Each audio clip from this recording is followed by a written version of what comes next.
خداوند کے زندگی بخش پاک کلام میں سے زبور نمبر 16۔ اے خدا میری حفاظت کر، کیونکہ میں تجھی میں پناہ لیتا ہوں۔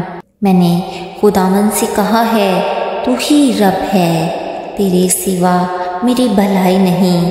زمین کے مقدس لوگ وہ برگزیدہ ہیں جن میں میری پوری خوشنودی ہے۔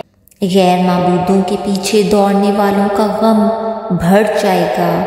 میں ان کے سے خون والے تپاون نہیں تپاؤں گا اور اپنے ہونٹوں سے ان کے نام نہیں لوں گا۔ خداوند ہی میری میراث اور میرے پیالے کا حصہ ہے۔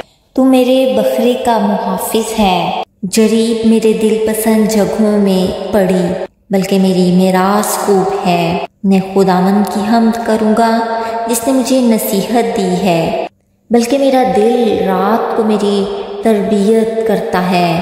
میں نے خداوند کو ہمیشہ اپنے سامنے رکھا ہے، کیونکہ وہ میرے دہنے ہاتھ ہے، اس لیے مجھے جنبش نہ ہوگی۔ اسی سبب سے میرا دل خوش اور میری روح شادمان ہے۔ میرا جسم بھی امن و امان میں رہے گا، کیونکہ تو نہ میری جان کو پاتال میں رہنے دے گا، نہ اپنے مقدس کو سڑنے دے گا۔ تو مجھے زندگی کی راہ دکھائے گا۔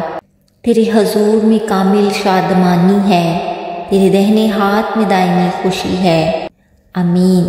God bless you all.